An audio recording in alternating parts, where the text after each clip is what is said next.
One thing that's a problem with this wide lens is that you see way too much of my room, and the floors over here were mad messy, so I shoved it all underneath this tripod, as if you really needed to know. So I'm just gonna zoom in right there. Cool. What a waste of time. Hey, what's going on, everybody? Welcome back to the channel. If you don't know who I am, my name is Chris Chu. I'm a photographer and kind of a budding filmmaker out here in the Bay Area. And in today's video, as you could tell from the gratuitous thumbnail that I made for this video, we're gonna be talking about how you can start making money specifically with photography. This video is probably for more beginner photographers, beginner professionals who have had their gear for a little while, maybe a couple years, and they haven't really established a business model that will consistently bring them revenue, bring them income. For those of you who are intermediate or advanced, this video is probably not for you. I'll make a couple videos down the road talking more about like how to make more money as like an intermediate or advanced photographer slash filmmaker, I guess. But this one is more like tips and tricks for those who are just getting started out. So maybe you can learn a couple things or two, but let's get into it. My first tip is batch photo shoots. Now, batch photo shoots are super cool because instead of doing like 1 2-hour, 3-hour long engagement session on a Saturday, you could do 5, 6, 12 little mini sessions back to back to back on a Saturday, and you could just have like multiple clients come in for just a super little amount of time,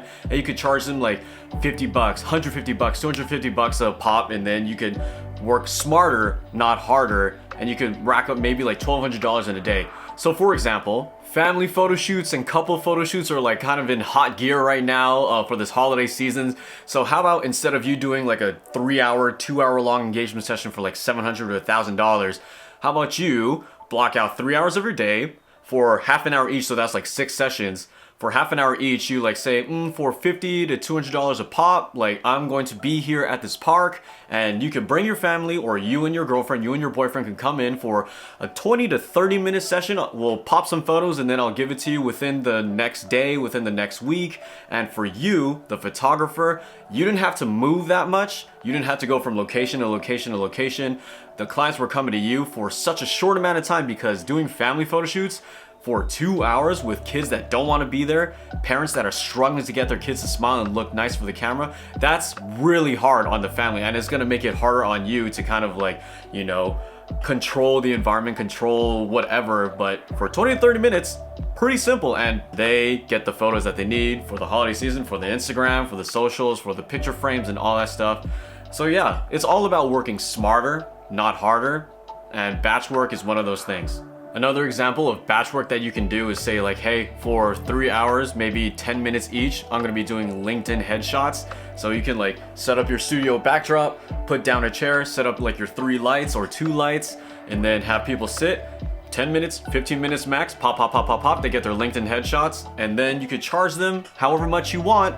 And again, you didn't have to move. They came to you, you did the same exact thing for every single client, and you made a buck on a Saturday or a Sunday or whatever day with your camera that you've had for a couple of years. So come on, like anybody can do this. Tip number 2 would be to find people in your local community who are starting their own little startup, their own little side hustle, because I feel like during shelter in place, people finally had the time to kind of like pursue their passions in a little bit, and you have a camera and you can provide them with very nice pictures for their Instagram, their social media, and their like, you know, online marketing. So how about you reach out to these people, DM them, say like, hey, like I saw like your Instagram, I feel like I could provide some nice photos for you, for your little macrame business, for your little ice cream business. How about I shoot 30 photos for you, maybe $200, $300, and you get to keep all of them, and then I'll tag you in my Instagram story, and we have like a little mutual like partnership in the building of your brand. This could potentially be so incredibly helpful for these small creators and businesses, because they're so 100% focused in making the products as best as it can be, and you can take off the load, the stress, the weight of taking nice photos, and then you could do it for maybe $200 to $500 a pop. You get paid, you get work for your portfolio, and they get beautiful visual assets that they can use to advertise their local businesses. So these people are everywhere. Like, I kid you not. The other day, like other people have reached out to me to do photos for them, and I didn't know that they were in San Francisco or in the Bay Area, but these people like need help. And for you, a starting small business, this is like the perfect partnership to start in your community. I need a water break. Wow, my voice just cracked. Tip number 3 is to do real estate photography. A lot of people are moving from state to state, from city to city, because work from home is kind of being an indefinite way of the workspace? No, that was poorly worded. Basically, a lot of people are moving around and a lot of vacancies are opening up in huge metropolitan areas. So look up on Zillow or Redfin or any real estate website that you know, and you'd be surprised how cruddy the photos are that some real estate agents take. So how about you look up these listings, email the realtor, and then say, hey, I can provide way better photos for you. How about I come in? Maybe if you don't have a real estate photographer, you just do one for free and then you show that to other realtors after that, and you can provide these photos, and realtors will pay for better photos to advertise the space that they're selling. But yeah, real estate photography is not super exciting, but it does pay well. I don't really know like a general price range, but just shoot your shot and go for it. Man, some apartments and houses need way better photos. Oh, just wiping crap off my mouth. Classy.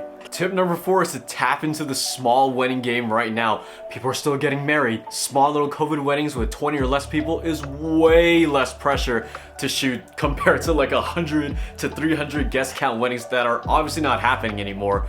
So how about you join a Facebook group that's like kind of all about like second shooter opportunities or even main shooter opportunities.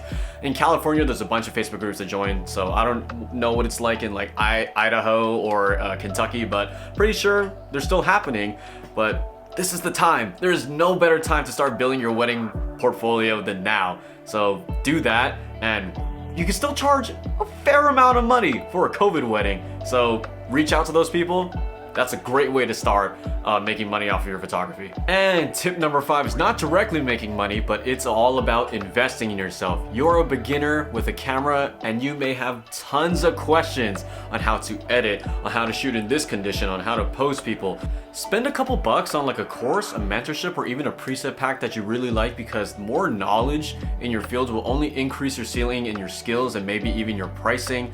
So why not just do that, right? You know, less than $100 can take you into like a $2,000 to $6,000 range if you do chase it with consistency. So invest in yourself. Also, clean up your brand, clean up your website, maybe even your Instagram if you care about that much.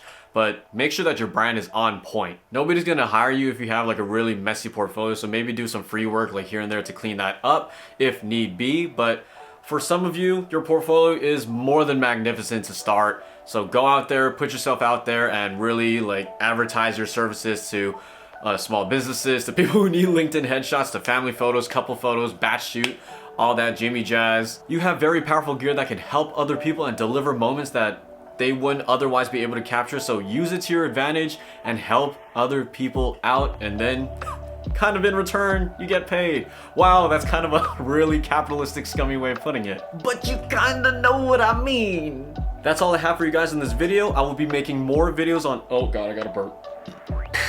I will be making more videos for intermediate photographers and how they can make money, and advanced photographers and how you can tap into like the commercial world or something where you can like score huge gigs for your business. So right now, just start with those small things and then we'll work our way up one day at a time. We'll get there. So don't worry about the bigger things.